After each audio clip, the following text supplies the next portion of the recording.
The bigger brands like Muji, like Uniqlo, you have an app that identifies you, who you are. The SMEs will be like, I can't afford this kind of solution, right? But as a SaaS platform, we made it affordable. Meet Yienyee. She is Chief Relationship Officer at EasyStore. The reason why everybody starts a business is, number one, you want to solve a problem. Yeah. So now how you solve it is unique to everybody. Now at first, I was like, what is a relationship officer? So I googled it, and here's what CRO means. A CRO is a key executive responsible for overseeing customer relations. Shopping is not a linear journey anymore, It's not like, oh, I want to buy something, I want to shop, I see it, I buy it. So in a nutshell, what Yienyee does is she builds relationships with partners, customers, and people around EasyStore. Business is about dealing with humans, right? So having that human touch is really important. And that makes a lot of sense because one of the biggest takeaways you're going to hear from this conversation is that being human and being people-centric is something really big in marketing. But prior to this, she had plenty of experience as co-founder of Avana, a social commerce platform. And what's really interesting is I found out that she actually started her entrepreneur journey back then during the Blogshop days. When you're in uni, you got super lot of time, right? Yeah. So back then, we didn't have a lot of fast fashion brands. So H&M, Cotton On weren't around. Then this Blogshop thing became popular because whatever you watch on TV, latest trends, you could buy online for a very affordable price. Obviously, I got hooked. I started buying, and then I was very frustrated because I cannot see who updated when. And then I was like, surely there's a better way to do this. That time we have RSS feeds. So I built a blog, pulled all the RSS feeds into one blog, and then I wrote a feature on things that I like. Basically, it was a curator plus an aggregator of RSS feeds. It just blew up because there was no such thing in Malaysia. I was like, hey, I really want to meet this community, right? Because they were very helpful. I was not tech savvy at all. I was like late to tech and computer and everything else. So my blog was hideous. People offered to design for me. I had a blogspot.com. My domain and server was sponsored for 10 years. Wow. A lot of my readers actually taught me how to monetize the blog. And one of the marketing strategies she took was to run physical events, physical bazaars. And the thing about physical events is that they create a lot of excitement, just like how we run Under.con, and it creates a lot of excitement around, well, our audience, which are marketers and business owners coming together for one event. I really wanted to do events. I was like very impressed with all these bazaars, and it's like a whole shopping experience, like very fun, right? So I realized there was an issue with dead stock for the brands. They need cash turnover. So I did a consignment basis. I said, okay, you give me all your stock, whatever I sell, then we split the profits. Whatever I don't get to sell, you get to take it back, or we will just donate to charity, which most of them did because nobody want to take back the stock. What I did was a Ziploc bag for A4 size is 50 bucks. You get 15 minutes, whatever you can fit inside is yours. It was a great thing for all the university students. My event started at 10.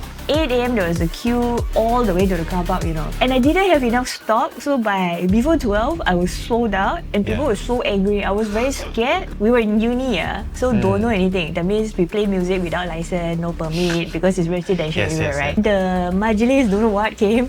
They're like, excuse me, miss, actually you cannot do this. I'm like, then how? I need to shut down, is it? They're like, no, actually very interesting. We go shopping and see. But next time, don't do like this. Marketing wasn't an issue, right? Yeah. And that time, of course, young and naive. So, scared, Everything was all like, langgar already. There was one time I was like, hey, I got space in front of this venue. Let's have people adopt the dogs, right? It was one of those shelter places. She was like, yeah, okay. Yeah, so all the dogs got adopted that day. Now, running an event and pulling people together seems like a great marketing strategy. But when I asked Yienyee if she would recommend doing this again today in 2024, she had a slightly different answer. Primarily because of internet hate. Would you still recommend people do these kind of things today? Back then, of course, a lot of things were anonymous. So people felt okay to share, and there weren't so much hate. People just got into this, I will try to dig out all your personal information. And put you in a bad spotlight. Correct. So you can see the case with the Starbucks boycott, right? Boycott is one thing, but you don't purposely bring people down for the sake of it, right? So it's very scary. So that's why a lot of people kind of hold back. Maybe last week or the week before, it was International Women's Day, right? Yeah. So a lot of us got called for interviews and share our whatever. But everybody is saying with a filter, because no matter what you say, you are wrong one. So you cannot change people's mindset. If people want to see things a certain way, it is what it is, right? There's no point to go and fight them just for viral sake. It sounds very pretentious, but it's really not a safe space for a lot of women to speak out. One thing you learn in marketing is that it's all about people and listening to your customers. So the way EasyStore has done this and listened to the customers is by putting down their price to beginner-friendly prices, because a lot of the customers and clients are people who are just starting off in their journey of e-commerce, and they even run programs and workshops to help these very people figure out how to start a business, how to build it, and how to scale it. Basically, I think at the end of the day, no matter you're a solution for online, offline, the business is still dealing with people. I find that a lot of the solutions out there are very sterile. It's a platform, it's a system. So the tool should be an enabler. It should help you be more efficient. It helps you save time and save costs. That's the whole ideal of adopting a solution in the first place. But the reality is, I think a lot of people kind of like be so dependent on it that you kind of forget that business is about dealing with humans, right? So having that human touch is really important. Do you actually know who your customer is? For example, the bigger brands like Muji, like Uniqlo, when you shop online and you shop offline, you have an app that identifies you, who you are. But of course, then the SMEs will be like, I can't afford this kind of solution, right? But as a SaaS platform, we made it affordable. So you can actually know your customer's preference, identify them, and reward them with whether it's loyalty points or so on and so forth for both online and offline. Shopping is not a linear journey anymore, you know. It's not like, oh, I want to buy something, I want to shop, I see it, I buy it. You're being spammed with ads, or you see some influencer promoting something. Then you're influenced already, right? Correct. Then it's just kind of there, but you might not have made the decision to buy it yet. The trigger that comes might be few days, few months, we don't know, right? Or maybe someone throws you a voucher and you're like, oh, okay lah, let's pull the trigger. But you might not necessarily buy from the channel that you discover the product anymore. But how does the brand or SME know you are the same person versus treating you as like a brand new customer? So when you think of e-commerce platforms, the number one brand that will come up in your head is Shopify. So I was very curious, how does EasyStore compare and compete with Shopify? One is we are emerging market, so it's very community-based versus a very individualistic culture. Everyone for themselves. We are more influenced by our peers, KOLs of course. Most importantly is the way we shop and check out, right? It's not necessarily the same everywhere. For example, Malaysia has this habit of PM price, PM tepi. Tell me about it, right? So, you know, these kind of nuances are things that I think local solution providers can adapt very quickly, whereas global solutions might find it a bit harder to penetrate. If you remember COVID and the lockdown, you remember that we weren't able to run business physically, and there was a boom of e-commerce businesses starting and sprouting every single day. One very important skill in business and marketing is the skill of having foresight. And EasyStore had this foresight. They foresaw the declining boom of e-commerce businesses once the pandemic was over. They didn't just build a platform to collect online transactions, but also the platform is able to do offline transactions. So they have the best of both worlds, online and also offline. During the pandemic, a lot of people kind of expected the e-commerce boom now, which happened in the early stages.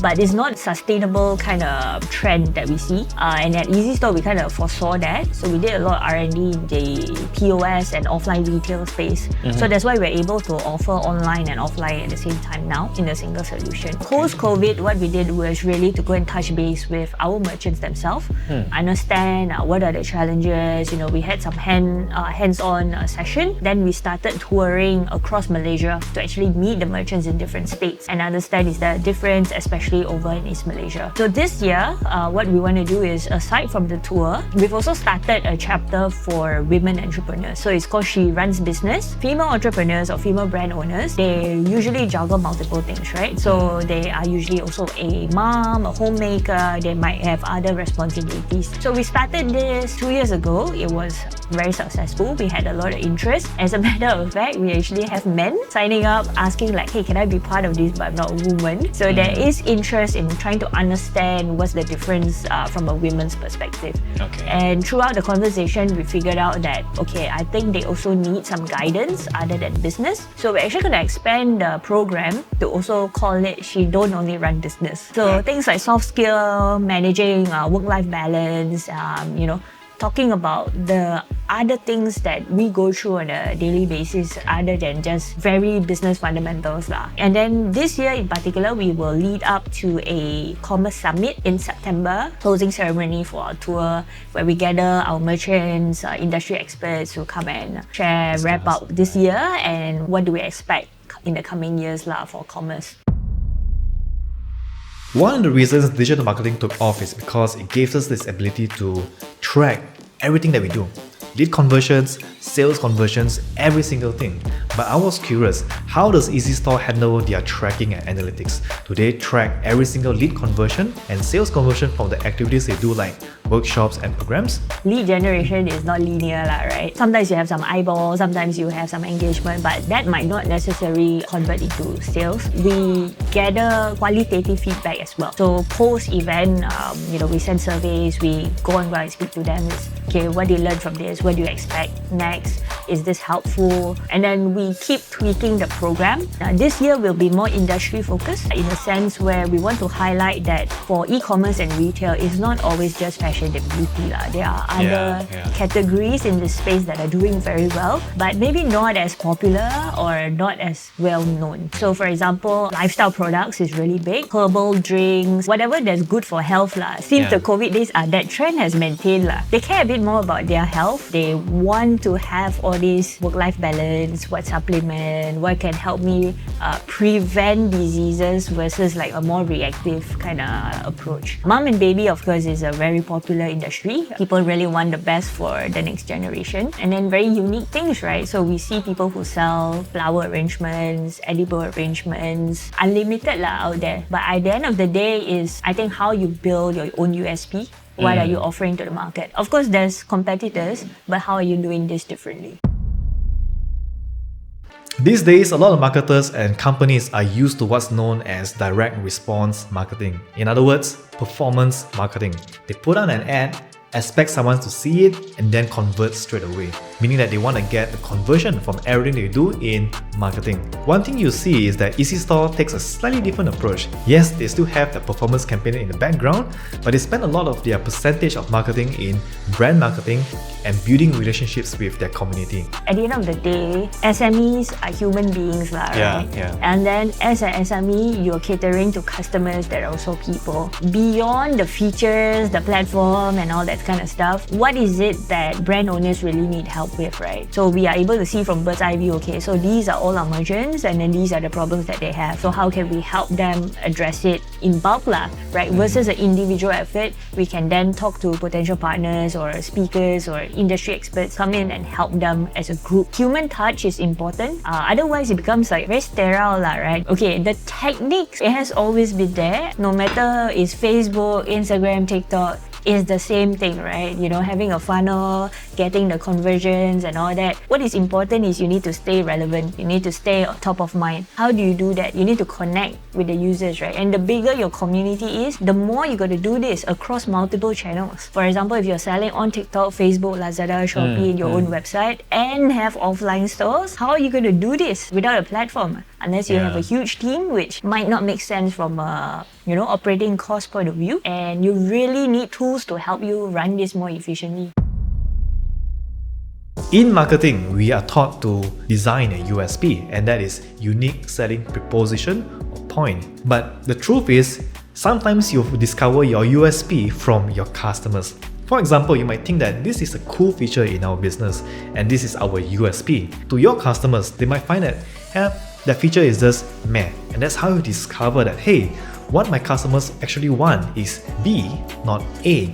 And this is why it's so important to stay connected with your customers. The reason why everybody starts a business is number one, you want to solve a problem. Yeah. So now how you solve it is unique to everybody. Now it's important to craft that story lah. So that story becomes your USP. So besides the price war, besides the everything else, all your freebies and everything. Now that has to translate across all the channels, whether you're using SEO, Google, whatever. Because the reality is we have such short attention span. So you are being bombarded with content and ads every day. What makes a thumb-stopping content, right? That is key. It has to be authentic story. I think authentic is the keyword of the year here. Community is important because no matter how much we can use platform systems and automate, right? So for example, chatbots. It was a thing a couple of years ago and people thought this would solve every CS problem in the world. It didn't. It didn't because nobody wants to talk to a robot, right? Yeah. I hate it. Technology can't really replace the human touch in certain areas, and I think that's where the brand needs to shine. So community is just one of the many ways to do that. So we've talked about performance marketing, brand marketing, and building a community. But how important is personalization today? Personalization is also important, right? So in the case of iPhone, it's just something everybody wants regardless of your social status, who you are and everything. But they give you the option of personalization. So people who build all these cases, so that is a huge business that kind of spun off iPhone itself. But people still want it because they want their individual touch on everything. So likewise for business owners, I think the communication to the customer needs to be personalized because you want to feel that I care about this brand cares about me too. For example, one of the common features in e-commerce is definitely you may also like this product.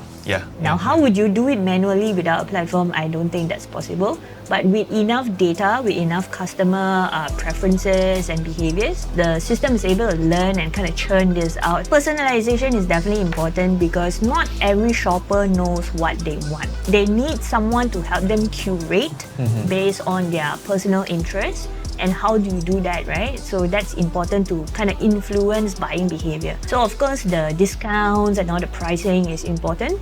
But the reality is a lot of consumers don't know what they want. They know they want to buy something. They have a need, but they don't know what makes the difference between brand A and brand B, for example. But I think it's important to recognize actually what's the value of your product or service and then tell a story around that because people resonate. When people resonate, they buy and they become your biggest advocate and that will beat any paid media campaign ever that you can get lah.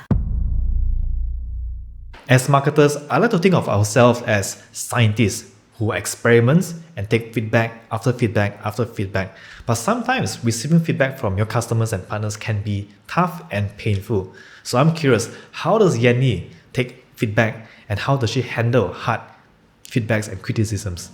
You are not your business lah. You are a person and you are a multifaceted person. So you are also a child with parents or you might have your own child. You are also a partner, whether in a work or a romantic relationship, you're a sibling, you're a friend. Don't lose that part of yourself just because you hear or read a bad feedback because sometimes we do take it personally. Too many people call their business their baby and it might be even have priority over your actual baby for some people. Having that distance is important, realizing that you are multifaceted lah. You are not I am just my business, I am just this brand, it is a personal attack. Sometimes it will sound like that, unfortunately. It's important to take a step back and if you can't, maybe have your friends or your business partner to hold you accountable to that. Really like, hey, let's take a breather, take a step back and look at this objectively. Easier said than done, of course. We are all human beings with emotions. We have bad days, we create bad products, we create bad solutions and that's important for us to learn. Sometimes the noise does get overwhelming. Remember to look after yourself. You will get burnout and that's just normal, right? Do something other than just your work. Go and talk to other people that are not in the industry just to get different perspective. As entrepreneurs and marketers, I believe we all have regrets. And if we can go back in time, we would actually change them. So listen on to hear what Yienyee would change if she can go back in time. find a group of advisors or mentors, not really for the business, but for myself, because I felt that the challenge when I was in my career or building a business or even as an employee now, I always don't know what I don't know. So you read a lot of books and you hear of success stories. It's always they are there at the end. They've done it. But what's important for me is I want to know the next few steps, right? Because the success is maybe 100 steps ahead. I don't see this short-term future, and it's important to have advisors from multiple walks of life, right? Definitely look after your finances. Cash flow is lifeblood. How to protect yourself and the business, and also your customers lah. Definitely in this case, mental health. Someone to really just like keep you in check. It's like, hey, you know, you're on the verge of burnout. Most people don't realize when they have a panic attack or anxiety attack, because the symptoms are very similar to having gastric or like acid reflux lah. So you're like, nah, I'm just having a bad day, right? No, you gotta take a time off, you know, take care of your physical health, do yoga twice a week. It really helps me just be present lah. Sometimes you're always in the hustle of things. You're like, oh, I need to get this done, get that done. So having these few people kind of helps you keep balance. I kind of discovered that a bit too late, because I was just kind of like sprinting forward by myself, knocking on walls until I figured the right way. So that it's not just kind of time and money cost, but there's a lot of things that have impact later on that you don't realize, right? So you make a lot of mistakes that you're like, damn. It's not just you, especially if you have a team. So it's like everybody is like, I should have done that. Of course we learn, but you know, the consequences are there lah. So having this is really important. And then I think for businesses is you got to experiment lah. A lot of people just want to do things one way. Experiment, like you said before, experiment what works, double down, be super good at it, regardless of what algorithm changes, what new platform comes out, because that inevitably will happen. Competition will continue to grow. Don't be swayed by, oh no, you know, like today there's TikTok, tomorrow there's Xiaohongshu, then what's next, right? Maybe focus on the now, because there's still a lot of users and consumers on the current platforms. A lot of people say, oh, Facebook is irrelevant already, right? My parents use Facebook, right? But that's the thing, right? Your parents have money to spend, right? So you better be advertising on Facebook to, you know, cater to people who have disposable income lah. Yeah, that's Why true. not, right? Yeah. So, you know, some of the marketeers that I, you know, kind of have casual conversations with, they're like, yeah, that's the easiest to close deals of a certain ticket size, because that's where your target market is. So don't discount, you know, platforms where the older generation are Still on and all that. Correct. And then going for the newer ones. Correct. So the newer ones, yes, you might have like 1 million views and engagements, right? But can they afford to buy your product or service? I think that's the real question here, right? So being viral is great, but as marketers, I think we all have an end goal and KPI. Conversions and bottom line for a business is important. I hope you enjoyed the interview with Yienyee, and we have placed down a link with an offer to EasyStore in the descriptions below. I also love to hear your thoughts and what you think about the interview. Please drop them down in the comment section below. But what I really hope you do is to go to dailycm.net and subscribe to our newsletter to receive more marketing content just like this, tips, tutorials, reviews, and interviews, including a daily marketing story sent to your inbox every single day.